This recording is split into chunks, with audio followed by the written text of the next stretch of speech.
우리 창세기 16장 1절부터 6절까지 천천히 합독하시겠습니다. 시작. 아브람의 아내 사레는 생산치 못하였고 그에게 한 여종이 있으니 애굽 사람이요 이름은 하갈이라. 사레가 아브람에게 이르되 여호와께서 나의 생산을 허락지 아니하셨으니 원컨대 나의 여종과 동침하라. 내가 혹 그로 말미암아 자녀를 얻을까 하노라 하매 아브람이 사레의 말을 들으니라. 아브람의 아내 사레가 그 여종 애굽 사람 하갈을 가져 그 남편 아브람에게 첩으로 준 때는 아브람이 가나안 땅에 거한 지 10년 후이었더라. 아브람이 하갈과 동침함이 하갈이 잉태함에 그가 자기의 잉태함을 깨닫고 그 여주인을 멸시한지라. 사레가 아브람에게 이르되 나의 받는 욕은 당신이 받아야 옳도다. 내가 나의 여종을 당신의 품에 두었거늘 그가 자기의 잉태함을 깨닫고 나를 멸시하니 당신과 나 사이에 여호와께서 판단하시기를 원하노라. 아브람이 사레에게 이르되 그대의 여종은 그대의 수중에 있으니 그대의 눈에 좋은 대로 그에게 행하라 하매 사레가 하갈을 학대하였더니 하갈이 사레의 앞에서 도망하였더라. 아멘. 내용 어렵지 않아서 무슨 얘기인지 아시죠? 이전에도 우리가 설교나 성경 공부 때 많이 접하신 그런 내용입니다. 제가 아직 충만하지 못해서 그런지 여기 이런 구절이 있는데 당신과 나 사이에 여호와께서 판단하시길 원하노라. 이제 5절 끝에 이렇게 있는데 당신과 나 사이에 하는데 그 다음에 무슨 생각이 났겠어요? 저 바다가 없었다면 딱 떠오르는 거 있죠. 여러분들 너무 거룩하시고 신령하시고 경건하셔서 그런지 모르지만 왔다 갔다 합니다. 저는 오늘 말씀에 함께 하실 그 내용의 제목이 뭐지요? 하갈 취하기, 하갈 내쫓기. 운이 짝짝 맞아요. 하갈 취하기. 이게 사라가 아브람에게 이 여인하고 어떻게 좀 해봐라 하고 줬더니 아브라함이 취한 그것을 하갈 취하기로 했고, 그랬으면 잘 어떻게 해피엔딩이 돼야 되는데 또 그 다음에 이제 사라하고 하갈 사이에 문제가 생기니까 하갈을 또 내쫓은 그런 이야기입니다. 그 뒷얘기도 그렇게 어렵지 않은데 우리 우선 개요부터 먼저 보시죠. 개요. 아들 없는 사라가 아브라함에게 그녀의 여종 하갈을 첩으로 취하도록 권했다. 2번, 그랬더니 하갈이 하룻밤 지냈겠죠. 하룻밤이 지냈는지 며칠이 지났는지 모르죠. 어쨌건 하갈이 잉태 후 사라를 멸시하자 어깨 힘 좀 들어갔다는 거예요. 배 좀 나왔다고. 사라가 아브라함에게 하갈과의 갈등을 말했다. 뭐라 그랬어요? 너의 니은이 나를 이렇게 했다. 배불렀다고 말이야. 나를 활시하고 맘먹으려고 했다. 이런 얘기 왔다 갔다 했겠죠. 3번, 아브라함이 사라에게 하갈의 처리를 일임하고 가장이 딱 나서 손을 그어주고 이렇게 하지 않고 님자가 알아서 해. 알아서 해. 일임하고 그랬더니 사라는 권한을 위임받은 대로 자기 하고 싶은 대로 하갈을 학대했다. 이게 단어들이 다 이제 본문에 나오는 얘기예요. 4번에 갔더니 사라에게 학대를 받은 하갈이 광야로 도망갔다. 전문 용어로는 토꼈다. 5번에 가시면 그렇게 갔으면 이게 보니까 자기 여주인한테 대들고 까불고 교만해진 거잖아요. 아들인지 딸인지 모르지만 아기가 생겼다는 걸로. 이런 쫓겨났으면 굶어 죽든지 그냥 목말라 죽든지 이래야 이게 해피엔딩 아닙니까? 이렇게 나쁜 사람은. 그런데 하나님께서 여호와의 사자를 보내셔서 하갈에게 돌아가라. 네 여주인 사라에게 돌아가라 이렇게 명령하셨고, 내가 너와 너의 아들의 후손에게 큰 축복을 주겠다 약속도 하셨고, 그 아들의 이름을 이슈마엘이라고 지어라. 아니 이거 성경에 잘 나가는 주인공들에게 주로 하시는 그런 대우를 이 여인에게 해주셨어요. 돌아가라는 명령, 그건 어떻게 보면 또 가서 죽으라는 얘기인가 좀 불안하지만 하나님이 책임지시고 지키신다는 게 이제 염두에 두어둔 겁니다. 그리고 너 큰 축복, 아브라함이나 이삭이나 야곱이나 이런 사람들이 받는 창세기 내내 반복되는 축복을 또 주셔요. 이스마엘이라는 이자에게. 그리고는 이름을 이스마엘이라고 지어라. 좋은 이름입니다. 일단 좋은 이름을 직접 하나님이 지어주셨어요. 아니 하나님이 직접 이름을 지어주셔야 한다는 게 보통 아니라는 걸 우리가 잘 아시지 않습니까? 자, 그래서 6번에 갔더니 하갈도 하나님이 그렇게 자기를 지켜주시고 대우해 주시고 여러 가지를 베풀어 주시는 걸 보고 알고는 하나님의 이름을 또 지어드려요. 그리고 그 하나님이 목말라 죽지 말도록 우물을 이렇게 가르쳐 주셨는데 그 우물도 하나님과 연관된 이름을 지어요. 이거 이스라엘의 대단히 믿음 좋은 사람들이나 선지자들이 하는 일인데 이방 여인이고 쫓겨난 하갈이 이런 일을 해요. 그리고 7번째는 결국은 하갈이 아브람 나이 86세에 이스마엘을 낳았다. 이제 이런 거 유난히 잘 계산하는 분들이 계셨겠죠. 아브라함이 75세에 가나안 땅 왔는데 아까 우리가 읽은 3절에 가나안 땅에 거한 지 10년 후였더라. 그리고 나서 이제 배는 불렀지만 불렀다고 바로 나오는 거 아니잖아요. 배 부르고 바로 나오는 건 뒤로 나오는 거고 아기는 10달 지나야 나오는 거 아니겠습니까? 그래가지고 이제 75세에서 10년 지난 다음에 또 1년 지났으니까 86세에 낳았더라. 이제 이런 얘기를 쓴 것입니다. 그리고 이것이 이제 우리나라 이야기가 된다면 딱 시바지 이야기가 된다 이 얘기죠. 자, 여러분서 딱 생각할 때 시바지 이런 민망한 표현도 있지만 이런 것도 얘기할 때 우리가 처첩 갈등 이런 거 아시죠? 처첩 갈등일 때는 누가 좋은 사람이고 누가 나쁜 사람이에요?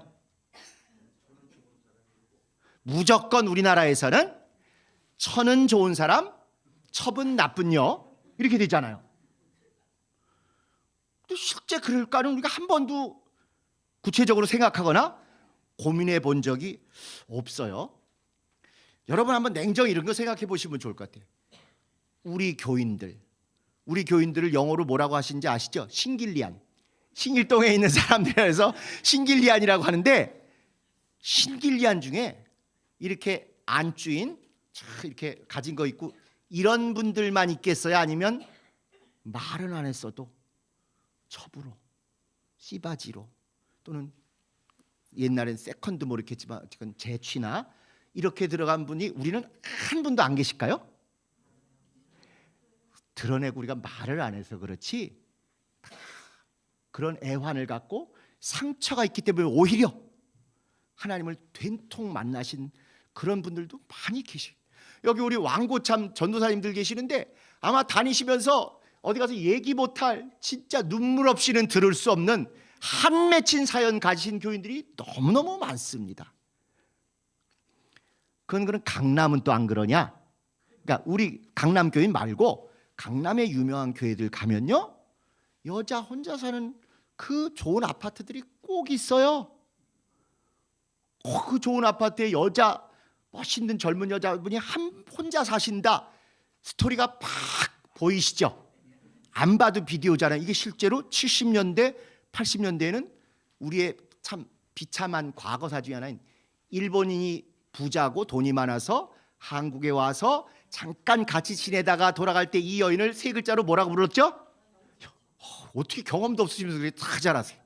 현지처도 실제 있었고 또 유력한 돈 많고 권력 있는 분들의 그때 또 영어로 하죠. 세컨드. 그런 분들이 있어서 절대로 강남의 유명한 교회들의 부목사들한테는 신방 갈 때 그 사람의 시시콜콜한 신상을 묻지 말라가 지침이에요. 서로 민망한 거예요. 시험 들어서 안 오는 거예요. 묻는 순간. 차라리 우리 같은 교회는 그런 걸 또 털어놓고 같이 눈물 흘리고 같이 기도해주고 같이 욕도 해주죠. 그놈의 본분과 아주 나쁜 여구나 뭐 이렇게 하면서 공감해주고 뭐 이러면서 그 영혼 또 맺힌 것도 풀어드리고. 그러니까 지금까지 우리가 이 얘기를 볼 때 우린 모두 누구 편으로 봤었어요? 사라 편으로 보고 하갈요 건방지고 교만하고 나쁜 여 이렇게 봤잖아요. 여러분은 아니더라도 여러분의 일가 친척 중에 사촌 여동생쯤에 또는 여러분이 관계된 목장 중에 하갈의 입장에 처한 사람이 있을 수 있다는 걸 우리가 항상 좀 생각하셔야 됩니다. 그리고 그런 문제의식을 가지고 본문을 보면 지금까지 보던 거하고는 전혀 달리 보여요. 이게 우리는 씨바지를 당연하게 얘기하지만 신앙 안에서 씨바지가 용납이 될까요? 목적이 옳다고 수단을 아무거나 막 하는 거 신앙이 아니에요. 2017년 전까지 2016년까지는 성락교에서도 그 신앙으로 쳐줬어요. 은근히 강조했어. 수단 방법 가리지 말고 다 하라고. 그러나 2017년 이후로 우리는 하나님 앞에서 목적도 옳아야 되지만 수단, 방법, 과정도 옳아야 주님이 연락하신다. 만약에 좋은 목적이니까 수단 방법 안 가리고 했다 그러면 하나님은 하나님의 일을 위해서 이건 이루시지만 이 일에 쓰임받은 사람은 사용받고 버림받습니다. 우리가 원하는 건 사용도 받아야 되지만 사랑을 받아야 돼요. 그런데 법대로 안 하고 말씀대로 안 하고 윤리대로 안 하고 신앙과 어긋나서 하면 가룟 유다도 사용은 받았잖아요. 사랑을 받지 못하고 버림을 받았죠. 우리도 얼마든지 신앙의 목적과 신앙의 방법이 맞아떨어지게 하지 않으면 당장 이게 필요하다. 당장 먹기는 꽃감이 달다고 수단 방법 안 가리고 한다 이러면 사용은 받지만 사랑은 절대 못 받습니다. 버림받을 수도 있고 후유증이 많이 생기는 거죠. 우리가 개혁이라는 과정을 통해서 여러 가지를 경험하지만 모든 것을 최고로 통과할 수 있는 그런 한 가지 말을 한다면 목적도 옳아야 되고 수단이나 과정이나 방법도 옳아야 된다. 이게 우리의 최고의 기본적인 교훈이고 원칙이 되어야 한다고 생각을 합니다. 자, 그래서 우리는 이렇게 을의 성경에 나와 있으면 나는 누구 편 또는 누가 나의 편 또는 누가 믿음의 사람이니까 이 사람은 무조건 옳고 그 반대되는 사람은 무조건 악하고 나쁘고 저주 쪽에 있는 것으로 그렇게 오인을 해요. 이걸 세상에서 요즘 하는 건 이게 진영 논리가 그거 아닙니까? 우리 편이면 일단 우리 편이다 마음을 딱 정하면 무슨 일을 잘못해도 무조건 감싸고 돌고 너의 편이다 이렇게 한번 딱 선을 걸으면 아무리 옳은 소리를 해도 저거는 말이야 딴 뜻이 있을 거다 자꾸 이렇게 욕하게 되는 거죠. 그걸 다른 말로 하면 자기가 주인공인 것처럼 주인공하고 완전히 일체가 돼버려가지고 분별을 포기하고 주인공 눈으로만 보게 된다. 사라는 무조건 믿음의 편, 내 편, 우리 편. 하갈은 무조건 나쁜 편, 불신앙 편, 혼나야 될 편. 은연중에 우리는 이런 게 있어요. 이게 그러니까 연속극 볼 때는 막장 드라마 볼 때는 이게 착착 잘 맞아 떨어지잖아요. 그러나 현실의 삶이라는 게 그렇지 않죠. 우리 편이라도 얼마든지 잘못할 수 있는 것이고 남의 편이라도 정말 옳은 소리 할 수 있고 좋은 행동할 수 있고 그럴 때는 내 편, 남의 편보다 하나님의 기준, 세상으로 치면 정의, 공평 이런 것으로 볼 때 비록 마음에는 안 들어도 제가 한 말이 옳은 것 같다 이렇게 인정을 해줘야 된다. 우리 교회의 사태가 이렇게 오래된 게 뭐예요? 무조건 이쪽만 편들고 개혁에서 하는 얘기가 증거도 있고 확실한 얘기를 해도 전혀 접수가 안 되는 그런 거 아니겠어요? 그래서 오늘은 일부러 제목도 하갈 취하기, 하갈 내쫓기, 하갈을 한 것처럼 사라의 눈으로 보지 마시고 하갈의 눈으로 한번 봐주세요. 하갈이 여러분의 여동생이다. 또는 하갈이 우리 목장에 진짜 비참하게 너무 힘들게 새로 전도해온 어떤 그런 새신자다. 또는 우리 할머니가 하갈이었다. 심지어 우리 복음적인 교회에서 전혀 언급하기 곤란한 것 중에 소위 정신대라고 하는 일제시대 때 끌려가셨고 온갖 고초를 하셨던 할머니들에 대한 얘기는 우리 언급하기도 어렵지 않습니까? 근데 만약에 우리 할머니, 증조 할머니가 그런 입장이었다, 하갈 같은 사람이었다 할 때는 과연 이 사람이 나쁜 사람이 이렇게 볼 수 있겠는가 하고 성경을 선입견 없이 이렇게 보시면 우리가 지금까지 알고 있는 것과 성경 본문하고 거리가 있다는 걸 느끼시게 됩니다. 제가 주일신문 창간하고 이제 편집국장을 하면서 쭉 만들고 할 때 이제 교계 사람들을 많이, 교계 이름 있는 사람들을 인터뷰를 하는데 그 중에 한 분이 누구였냐면 동경성락교회 담임 목사님이셨어요. 조용기 목사님이 그때 무슨 일을 하셨냐면 국민일보를 창간하려고 할 때요. 그런데 돈이 너무 많이 들어요. 그 일간신문 창간한다는 게 여의도 교회 돈만 갖고 하기 쉽지 않으니까 그때 돈이 제일 잔고가 많이 쌓여 있는 교회가 동경성락교회예요. 그때는 여전히 일본이 우리보다 월등히 잘 사는 나라였고 동경성락교회가 그때 기준으로 1,500명인가 이랬는데 거기에 그렇게 여자 성도가 많대요. 혼자 사는 여자 성도가.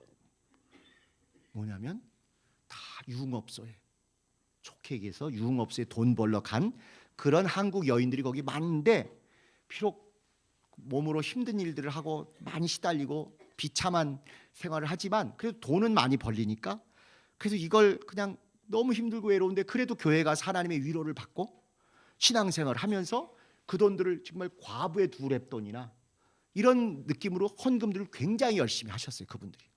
그래가지고 큰 돈이 쌓이니까 조 목사님이 그거 좀 보내라고 하고 나중에 갈등이 돼서 안 보내 그러고 이제 독립을 해버리셨어요. 이분이 이강원 목사라고. 어쨌건 제가 드리고자 하는 말씀은 그분들이 그렇게 하는데 그 계속 돈을 벌고 생계를 하기 위해서 업소에 나가고 이런 걸 끊을 수가 없는 거예요.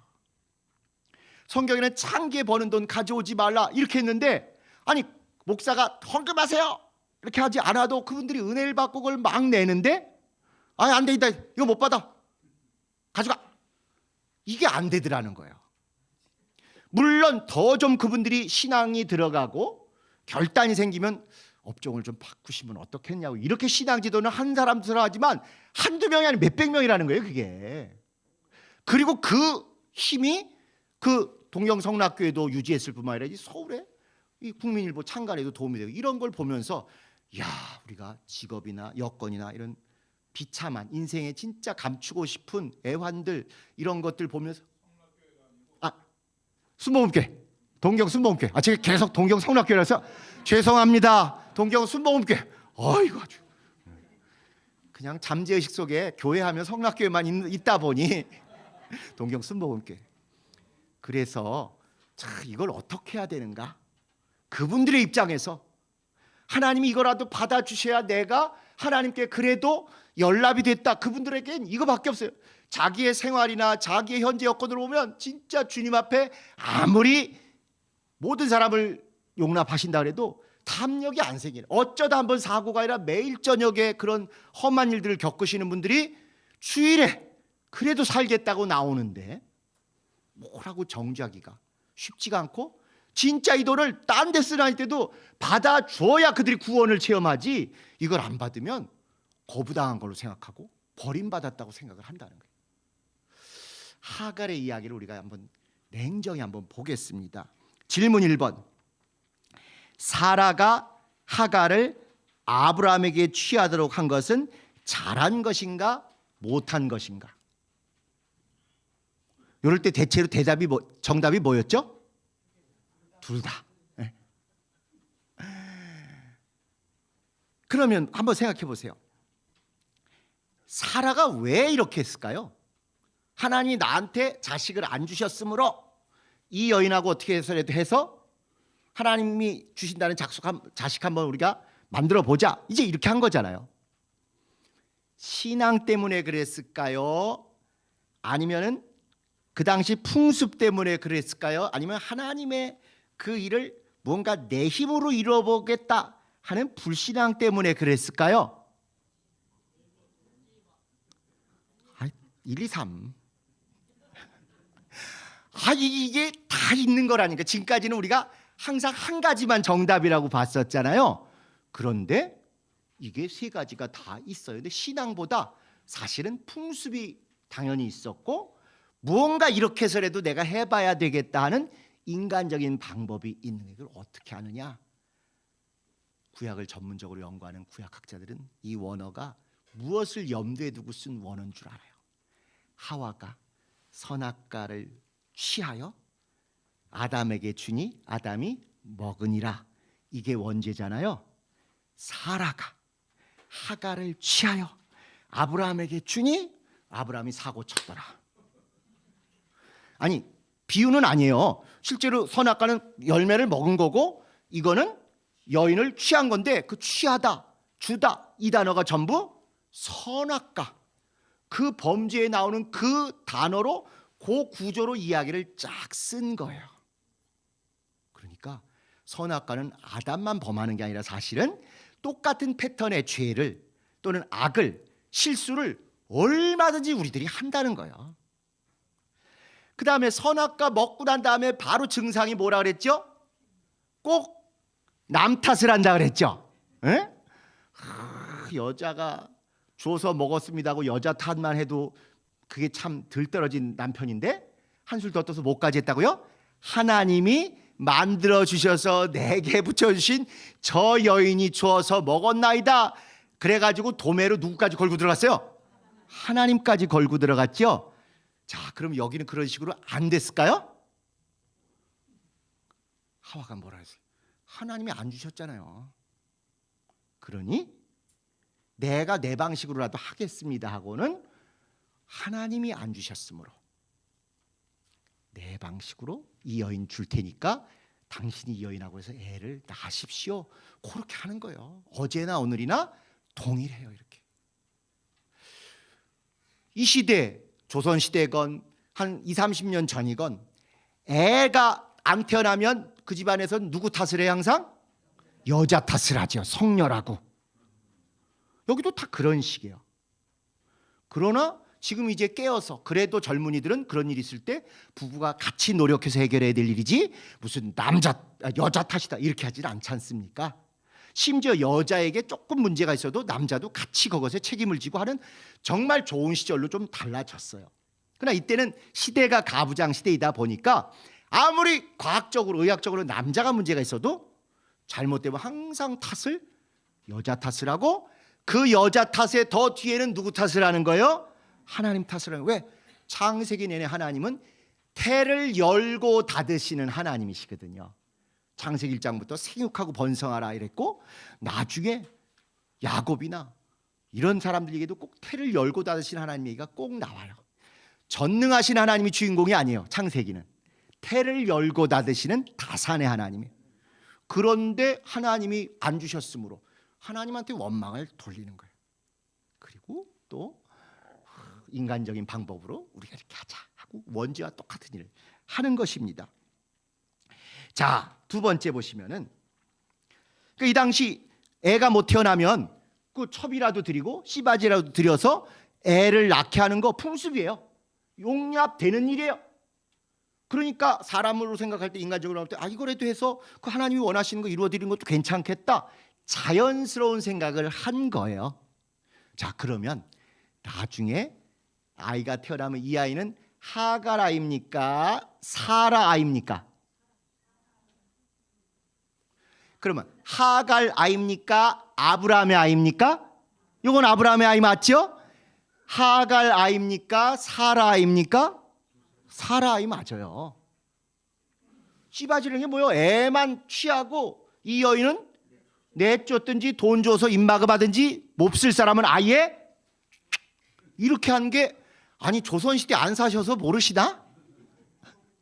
다 그런 여인 잔혹사들이 우리의 과거의 역사 아닙니까? 그러면 그 안에 애가 생겨나고 그 다음에 하면 더럽고 안 입고 유치해도 애는 일단 빼내고 하갈을 내쫓아야 되는 거 아닐까요?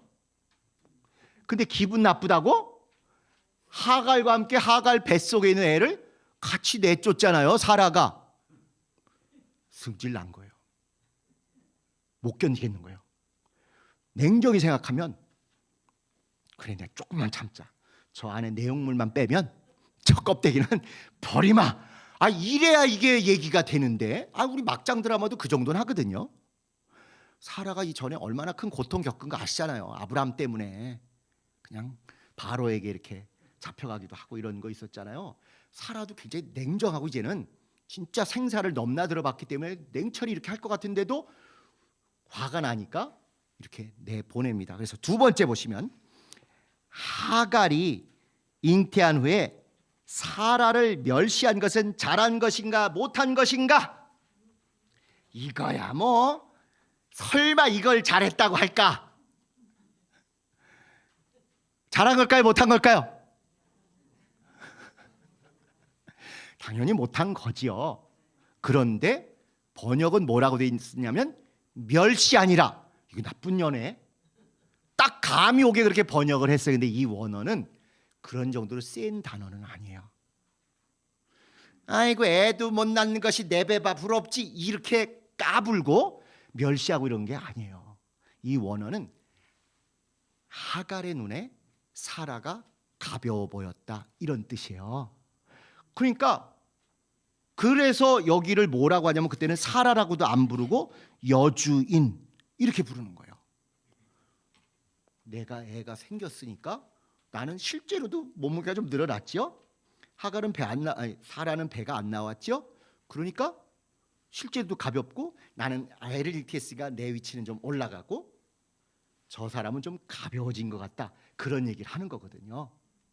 지금까지는 여주인이었고 몸종 첩으로 그냥 맘대로 물건 건네듯이 준 여인이었으니까 얼마나 격차가 크고 권력이 힘이 차이가 컸겠어요. 근데 애가 태어나고 애가 잉태가 된 걸 아니까 이제 내가 살겠구나, 기쁘기도 하고 조금 이제 약 올리고 싶은 마음도 있었겠죠, 당연히. 그렇지만 멸시하고 이런 정도는 아닌데, 이게 이제 남자들이 번역을 하고 가부장 시대에 번역을 하니까 요때는 뻔히 요 나쁜 여가 잘못했을 것이라고 센 단어로 멸시하니라 이렇게 했다는 거예요.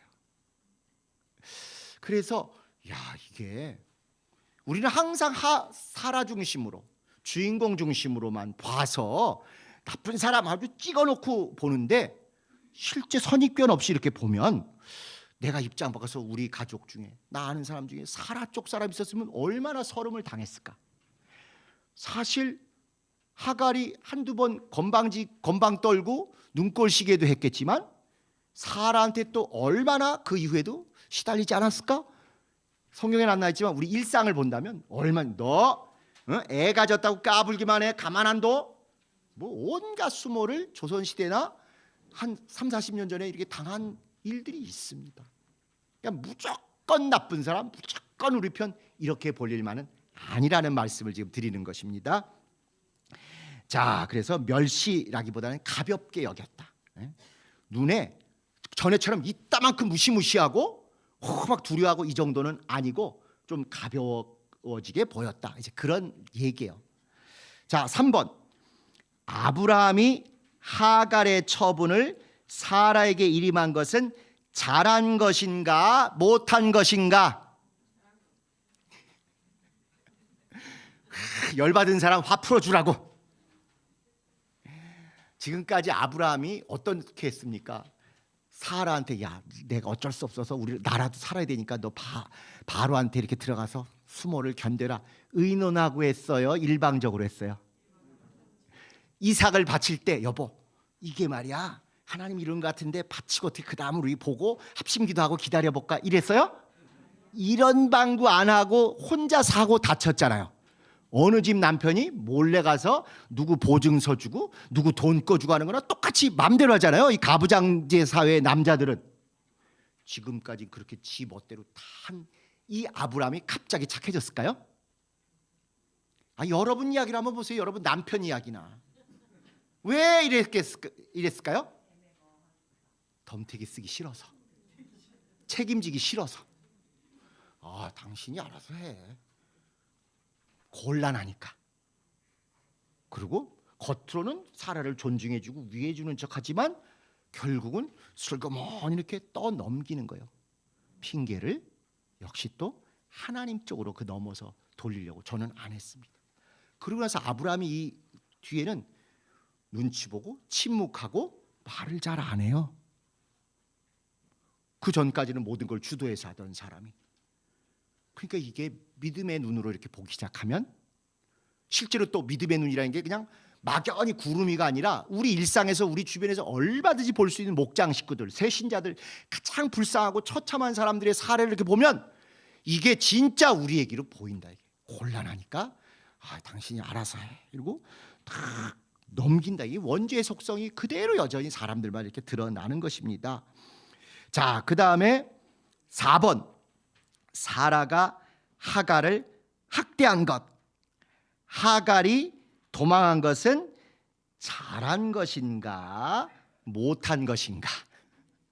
오늘 완전히 그냥 흑백 논리죠. 잘했게 못했게 이겁니다.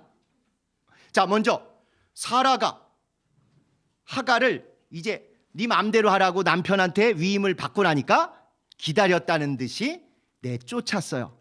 잘한 걸까요? 못한 걸까요? 제가 아브라함 이야기를 일관되게 볼 때 하나님의 붙들기와 하나님의 떼내기가 있는데 아브라함은 대체로 하나님이 붙들기 하실 때는 뭘 했다고요? 떼내기로 엇박자를 했고 하나님이 떼내기를 하실 때는 아브라함이 또 붙들기에서 엇박자로 했다고 말씀드렸어요. 사라는 떼낼 사람이에요? 붙들 사람이에요? 당연히 떼낼 사람이잖아요. 그러면 그 하나님의 경륜에 따라서 사라가 미리 알아서 하갈을 잘 떼냈잖아요. 잘한 겁니까? 못한 겁니까? 결과적으로는 그걸 이루었지만 과정이나 동기는 믿음의 동기로 했어요? 미움의 동기로 했어요? 미움의 동기로 했죠. 가룟 유다가 우리를 위해서 피 흘리러 오신 예수님 피 잘 흘리게 잘 팔았어요. 그렇죠? 가룟 유다가 믿음의 동기로 했어요? 재물의 동기로 했어요? 어쨌건 예수님 죽으시고 부활하시는데 1등 공신인데 면류관 있어요? 없어요? 그렇죠. 떼내기라는 하나님의 경륜을 표면적으로는 결과적으로는 이루었지만 그 동기가 신앙의 동기가 아니라 미움의 동기여서 결국은 이건 잘한 게 아니죠. 분노, 미움, 질투 이런 것 때문에 권력을 행사해가지고 내쫓은 게 됩니다. 그러니까 우리가 우리 주변의 신앙 안에서 성도들과 서로 겪는 모든 일을 딱 잘라서 이건 믿음이야 아니야 이럴 수 있는 일이 거의 없다는 것을 우리가 기억해야 합니다. 일 자체가 믿음이 맞는지도 따져야 되고 동기나 내면이나 속마음이 뭔지도 따져야 하고 결과적으로 이게 하나님 일에 쓰임을 받을 일인지 겉보기엔 믿음의 선택을 했지만 하나님이 버리실 일인지도 이렇게 곱씹어 봐야 돼요. 사실 개혁하기 전에 우리가 이런 고민할 필요 없어요. 그때는 아주 뭐든지 쉬워 그냥 하라면 하라는 대로 하면 돼요. 그러나 개혁을 하고 정말 성경과 하나님과 역사를 하나님의 역사를 이렇게 보면 그렇게 쉽게 흑백 논리로 되지 않는 일이 훨씬 더 많다는 걸 우리가 이해하고 인정해야 합니다. 그래서 어떤 영혼도 다치지 않도록 더 조심, 더 지지부진해 보이고 더 지루해 보여도 더 조심하고 더 그 사람의 상황을 알아보려고 그러고 더하여서 그 사람 입장에서 진짜 생각해야 돼. 그런데 사람들은 말은 그렇게 해요. 내 입장에서 생각해봐. 근데 그걸 미리는 절대 그 사람 입장에서 생각을 하고 사고 터져야 그리고 특별히 피해를 입어야 그 사람들이 항상 내 입장에서 생각해봐 이런다 이거예요. 사고 터지기 전에 만약에 저 사람 입장에서라면 우리가 이렇게 얘기하면 어떨까? 마음이 어떨까? 삐지지 않을까? 시험 들지 않을까? 그래도 저 사람이 이걸 용납해 줄까? 우리가 개혁한 성숙한 진짜 신앙의 순도가 높아진 교회가 된다면 앞으로는 일방적으로 명령하거나 지시하거나 딱 잘라서 이건 옳고 저건 그르다 이게 아니라 정말 저 사람 입장에서 이걸 어떻게 받아들일까를 공감하는, 그리고 체휼하는 이런 마음들이 우리 모두에게 넘쳐야 할 것입니다. 그런 것 때문에 자꾸 이 본문을 우리가 그냥 쑥 읽듯이 보는 게 아니라 글자 하나하나를 보면 우리가 알고 있던 것과 차이가 꽤 많다는 말씀을 거듭거듭 오늘 하갈 얘기를 통해서 드리는 것입니다. 자, 그래, 하갈이 도망한 것도 그는 생존을 위해서 죽겠다, 생존을 위해서 도망갔어요. 그걸 우리는 이게 정말 연약해서 어쩔 수 없어서 도망갔다 이렇게 보는데요, 그거는 또 주인공 중심으로 보는 거고요. 고대 사회에서는 종이나 노예가 도망간다는 건요, 대단히 용기 있는 사람 아니면 감히 도망갈 생각도 못해요. 우리 코끼리 비유들 잘 아시지 않습니까? 새끼 코끼리 줄로 이렇게 메어놓고 말뚝에 박아놓으면 새끼 때는 뭐 별 생각 없이 빙빙 돌고 도망 안 가는데, 크면 이거 그냥 쑥 하면 빠지는데도 이 고리를 못 끊고 계속 거기 빙빙 돕니다. 노예 해방시켰더니 흑인 노예들이 다 자유를 찾아가느냐? 아니에요. 가면 죽는다고 생각하고 주인 집에 머물러 있으려고 하는 거예요. 옛날에는 도망가면 다 맞아 죽고 잡혀서 죽고 이러기 때문에 도망을 갈 생각을 한다, 노예가.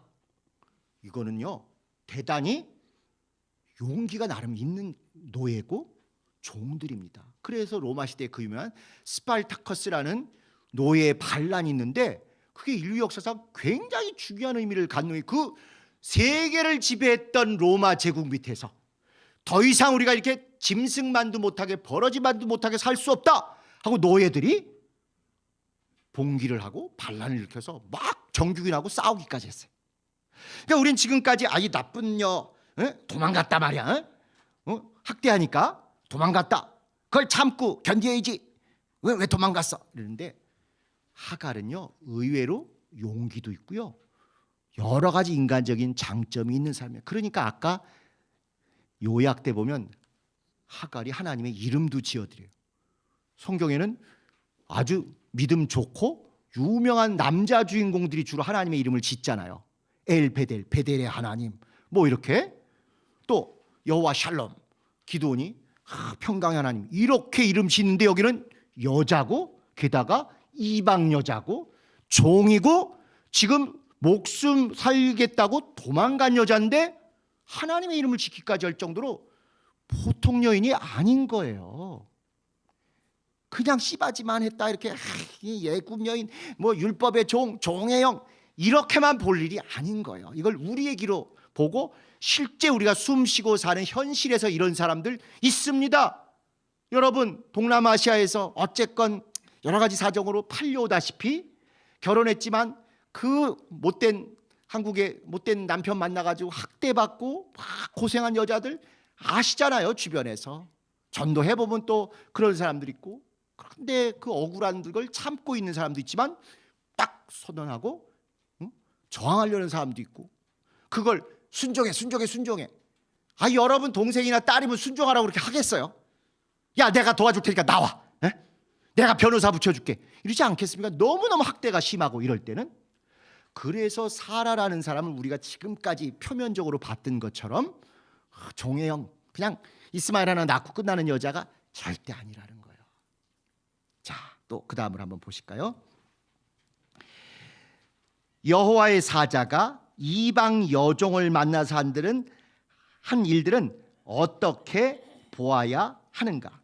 하나님의 은혜와 사랑을 보여줬어요.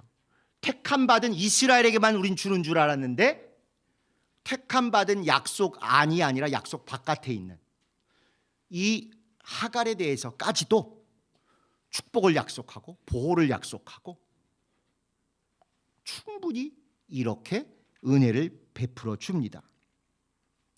자, 그리고 그 다음도 같은 짝인데, 그렇게 여호와의 사자가 좋은 역할, 좋은 것들을 주었을 뿐만 아니라 이 이스마엘의 이름을 하나님께서 지어줬어요. 아들을 낳으면 그 11절에 보면 이런 구절이 있습니다. 여호와의 사자가 또 그에게 이르되, 하갈에게 이르되, 내가 잉태하였은즉 아들을 낳으리니 그 이름을 이스마엘이라 하라.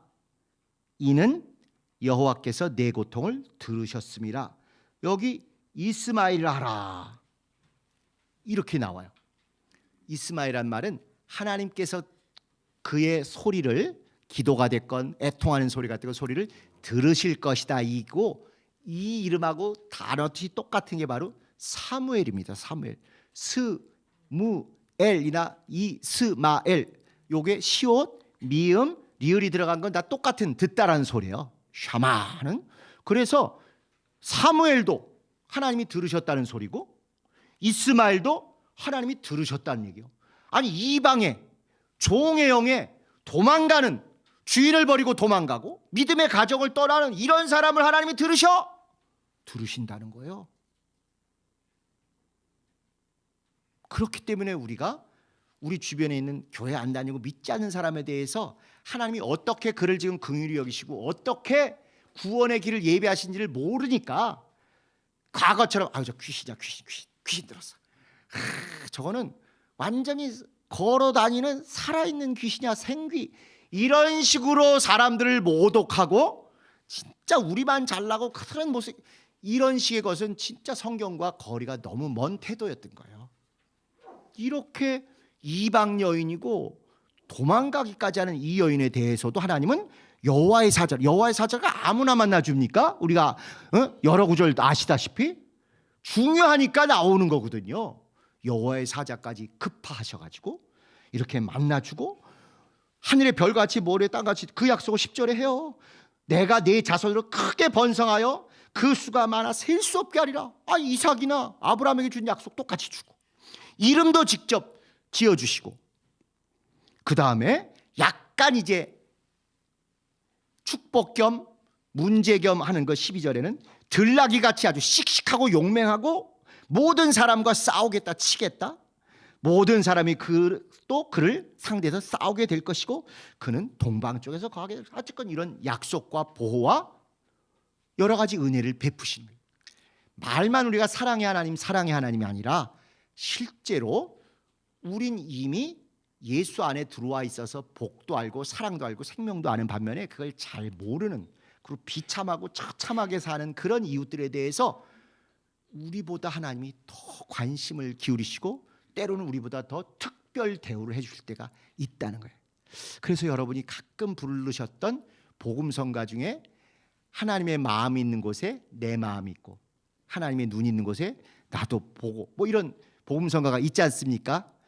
딱 그거예요. 하나님이 눈물을 흘리시는 곳이 어딘가를 우리가 찾을 필요가 있어요. 나 눈물을 흘려, 하나님 나 좀 봐주세요. 그것만이 아니라 나도 모르게 지나가고 있던 나보다 10배 이상 비참한 주변 사람들에게 절에 다녀도 제사 지내도 그 눈물을 내 눈물보다 때로는 더 보신다는 것, 이걸 성경은 여러 군데서 강조하고 있어요. 그런데 우리는 교리적으로 편협되게 보니까 꼭 우리에게 유리한 택한 자들만, 자녀만 축복하고 나머지 이방인은 다 관심 없다, 이런 식으로 성경을 아주 잘라내서 반쪽만 본 면도 있다는 것입니다. 그러니까 여러분, 두 아들의 비유를 예수께서 하실 때 큰 아들은 내가 이렇게 잘했는데 왜 저 개망나니 같은 탕자 둘째 아들 걔한테 이렇게 잘해 주십니까? 하고 씩씩거리잖아요. 다 그게 무슨 착각이냐면 우리가 큰 아들이라고 생각을 하는 거예요. 나 열심히 일하고 열심히 봉사했는데 왜 뒤늦게 온 쟤를 더 특혜를 주시느냐 이러고, 바리새인들도 그랬을 뿐만 아니라 심지어 우리도 그렇게 느껴요. 그런데 우리도 우리 앞에 2000년 동안 순교하고 전도하고 주님께 헌신한 그 사람들의 마지막 끝물에 들어온 사람들이 우리들이에요. 은혜 위에 은혜를 훨씬 더 특혜로 받은 사람들이 우리들입니다. 우리들이 탕자지 큰아들이 아니다 이거예요. 그렇기 때문에 진짜 불신앙이고 예수 바깥에 있는 사람 중에 하나님이 우리의 눈물보다 더 귀히 보시는 사람도 있을 수 있다 실제로. 이런 마음이 있어야 그 마음에 하나님이 그 사람들을 쉽게 우리 손에 딱 붙여주시고 정말 영혼을 쉽게 얻습니다. 하갈의 이야기를 통해서 우리가 진짜 생각 못했던 그런 면들을 좀 같이 봐주시면 좋을 것 같아요. 자, 7번 이렇게 해서 이제 은혜의 하나님, 만인의 하나님, 정말 천지만물의 모든 것을 주관하시는 하나님, 불신자에게도 해를 주고 비를 주고 하는 그 하나님을 우리가 제대로 체험해야 하겠죠. 7번 보시면 이방 여인이 이렇게 하나님의 이름, 별칭, 칭호 이것을 짓는 것은 무슨 의미인가? 우리보다 더 영감 있게 하나님을 알아봤다 이 사람이. 그래서 여기 보면 그 하나님께서 나를 감찰하시는 하나님이라 이렇게 하나님을 이름 짓기도 하고, 불신자이고 약속 바깥에 있는 이방 여인인데, 그리고 하나님 잘 믿는다는 아브라함과 사라에서 내쫓겨가지고 죽게 생긴 이 여인인데 오히려 하나님을 더 절절하게 만나고 나니까 하나님을 감히 감찰하시는 하나님, 그리고 하나님을 만나게 된 이 우물을 부엘라헤로이, 하나님의 우물이다, 나를 만나주신 하나님의 우물이다, 이렇게 이름 지을 정도로 지금 순간 영감이 확 솟아난 거예요. 특별 계시, 특별 은총으로 이렇게 만나기도 하지만 그 약속 바깥에 심지어 불신자들을 통해서도 하나님다움이 드러나고 하나님의 성품이나 역사가 오히려 설교보다, 오히려 때로는 우리가 성경을 읽을 때보다 더 절절하게 확 와닿을 때가 있는 것입니다. 그러니까 예수님께서 오죽하시면 이러저러한 비유를 써 차라리 세상의 불신자들에게서 배우라, 그들이 훨씬 지혜롭고 훨씬 더 분별력이 있더라, 이런 얘기도 하시는 것입니다. 그래 가끔 아까도 제가 시작 전에 우리 조용필 씨가 전 그렇게 위대한 가수인지 처음 알았습니다. 요즘 여기저기서 조용필 씨의 노래 중에 바람의 소리라는 바람의 노래인가 그걸 하는데, 그 가사를 들으니까 거기 복음도 없고 예수님도 없지만 진짜 우리가 인생을 살 만큼 살고 남는 결론은 사랑하는, 이웃을 진정 사랑하는 것밖에 없다. 거기 마지막 가사가 그렇거든요. 그거밖에 없고요. 그래서 요한이 하나님의 의도도 알고 뭐 온갖 심오한 얘기를 요한복음 다 쓰고 요한 1, 3서 쓰고 계시록 쓰고 이렇게 했지만 제일 늦게 마지막 때 결론 딴 거 없고 서로 사랑하라. 내가 다시 말하노니 서로 사랑하라. 이거 하나 남기고 갈 수밖에 없는 건데, 조용필 씨 노래 보니까 딱 그렇게 돼 있더라고요. 최근에 제가 들은 복음성가보다 그 노래 듣고 더 주님의 심정을 배운 것 같아요. 그런 정도로 참 불신앙인 것 같은 이 라헬을 통해서, 하갈을 통해서 굉장히 하나님의 큰 성품과 섭리와 역사를 우리에게 알려주고 계십니다. 자, 요약을 보실까요? 요약. 하갈도 사라도 아브라함도 각자의 사정과 한계와 불신이 있다. 무조건 일방적으로 저 사람은 좋은 사람, 나쁜 사람, 믿음 좋은 사람, 믿음 나쁜 사람이 아니라 그 입장에 서보면, 그 사람 신발 속에 들어가 보면 정말 다른 도리가 없었겠구나, 살려고 버둥거릴 때는 이 방법밖에 없었겠구나 싶은 그런 각자의 사정도 있고 넘지 못할 한계도 있고 신앙을 고수하지 못하는 불신의 모습도 있을 수 있다. 아, 불신앙이야 왜 그래? 정죄해서 될 일이 아니라는 것입니다.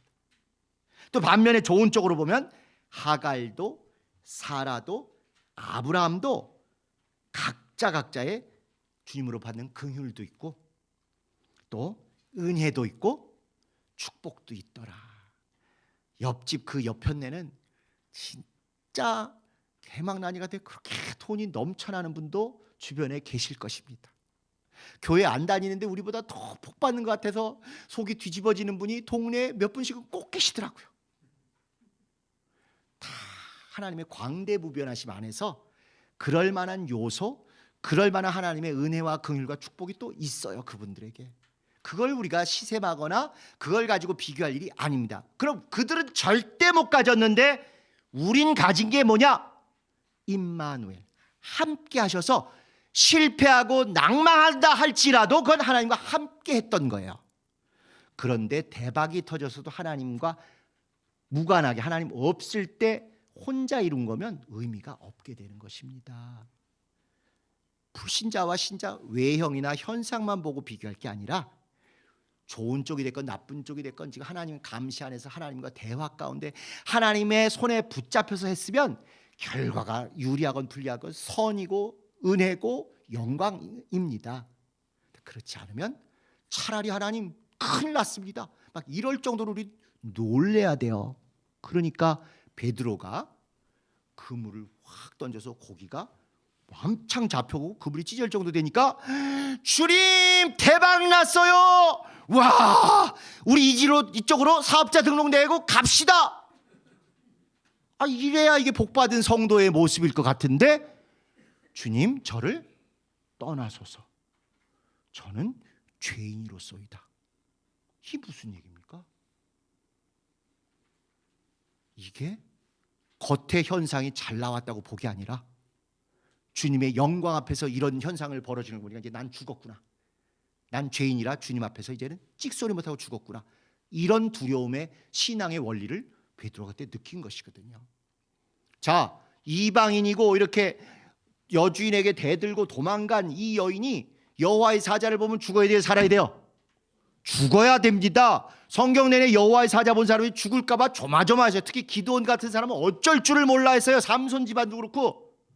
그런데 이 이방 여인인 하갈은 오히려 하나님하고 대화도 했을 뿐만 아니라 하나님 이름도 저드리고 하나님도 태어날 아이 이름도 저주시고 이런 정도로 하나님과 제대로 된 만남, 제대로 된 교제, 은혜와 사랑을 만끽하는 이런 장면입니다. 자, 3번, 요약의 3번.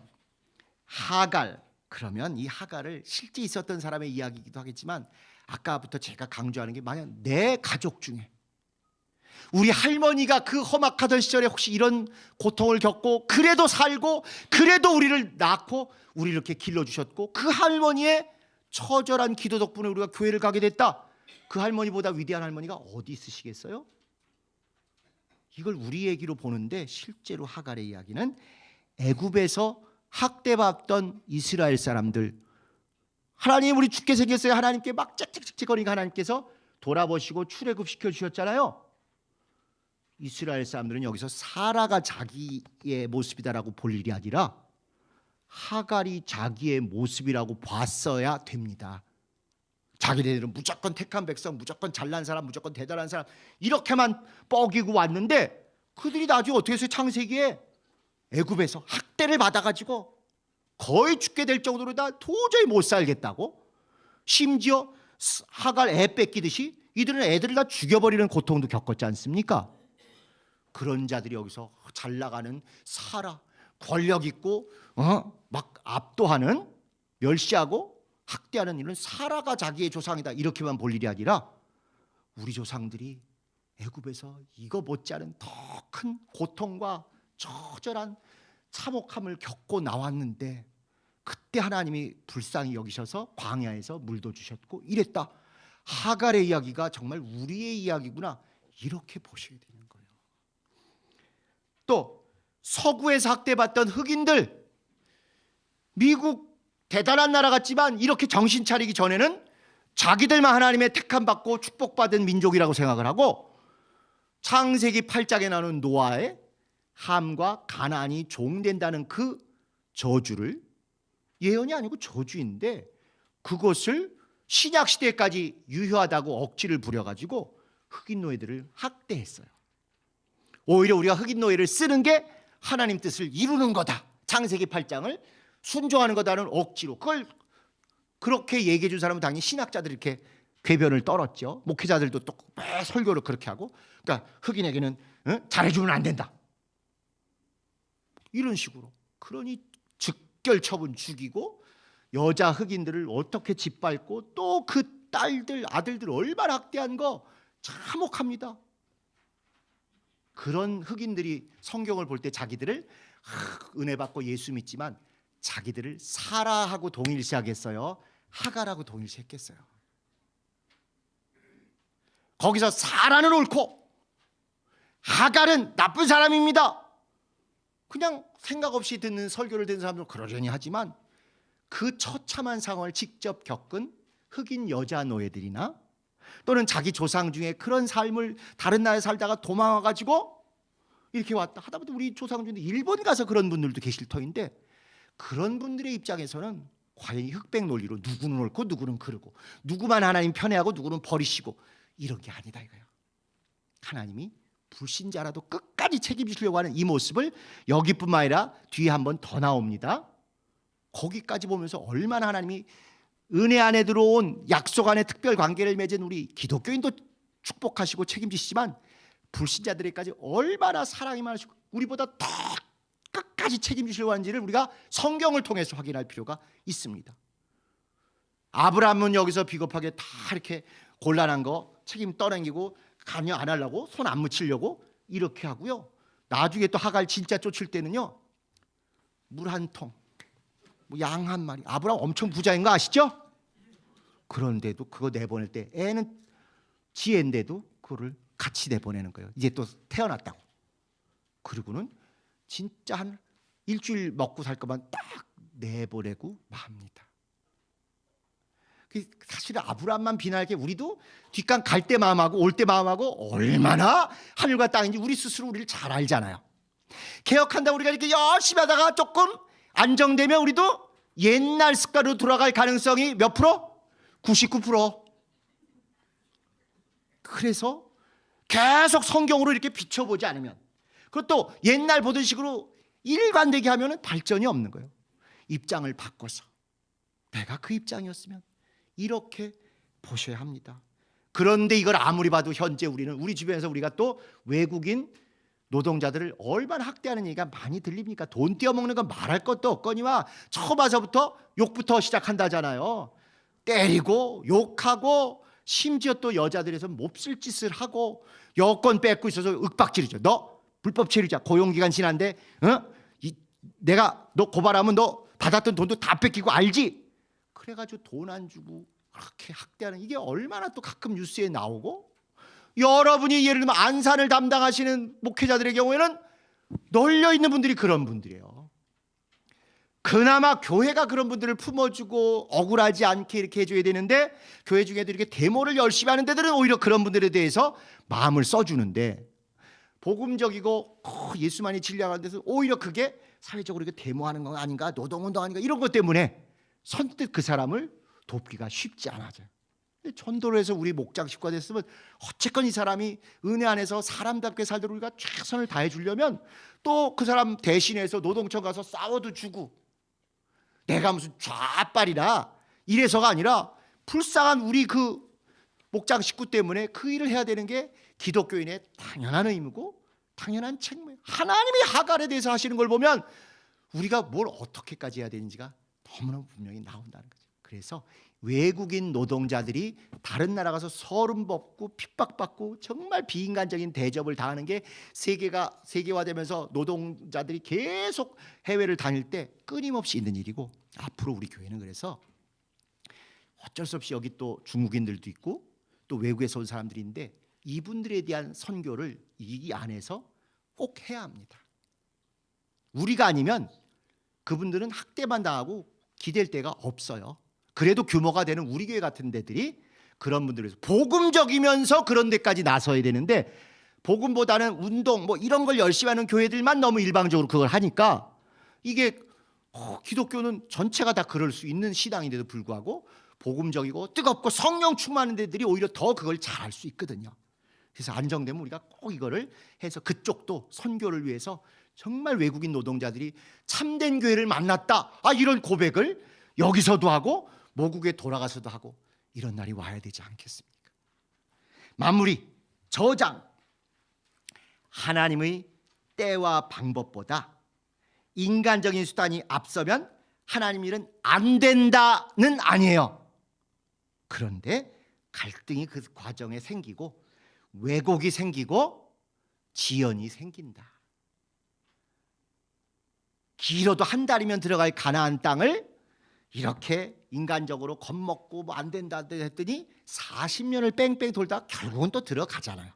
그렇다고 40년 뺑뺑 도는 게 저주만은 아닌 것이, 그러면서 신앙도 정말 정년이 되고 강한 군대가 된 거예요. 오합지졸로 나왔다가 40년 돌고 싸우면서 강한 군대가 돼가지고 가나안 사람들하고 싸울 수 있게 됐던 거죠. 우리가 2017년에 나와서 바로 2018년에 개혁 완성 이랬으면 우리 어떻게 해서 하나도 안 변해요. 아시죠? 우리가 뭐 찰고무에 질 사람들입니까? 절대 안 지고 옛날로 돌아갈 사람들 아닙니까? 그런데 겪고 어렵고 일이 안 될 때보다 왜 안 됐을까? 이걸 우리가 옛날식으로 했구나. 이런 회개와 이런 각성이 있었기 때문에 그 기간들이 절대 우리의 실수와 우리 잘못 때문에 늦어진 기간 맞아요. 무조건 하나님이 다 예비하셨다 아니에요. 우리 때문에 지연된 거예요. 그런데 그것이 잘못이나 손해로만 끝나지 않고 반드시 하나님은 그걸 통해서 우리 신앙의 유익, 금을 정련하시듯이 용사가 되고 더 철든 주님의 심정을 더 아는 사람으로 만드셨다 하는 거죠.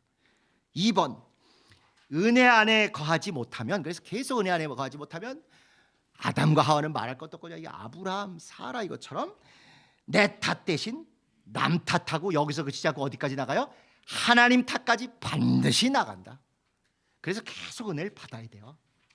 3번, 하나님이 사랑하시고 예수님이 피 흘려주신 모든 사람들, 진짜 인간적으로 싫어하고 안 맞고 내 타입이 아닌 사람들조차도, 아니 오히려 그럴수록 더 우리의 최고의 사랑의 대상이다. 이 하갈의 이야기는 사실은 이거 한 서너 배 더 나눌 말씀이 많습니다만은 오늘은 좀 문제의식을 우리가 느끼고 그동안 우리가 그냥 제껴놨던 부류들, 그런 사람들, 거기에 대해서도 하나님이 오히려 우리보다 더 얼마나 애정과 관심과 축복을 주시는지도 함께 생각하는 그런 계기가 됐으면 좋겠습니다. 우리 주님 가르치신 기도하시고 마치도록 하겠습니다.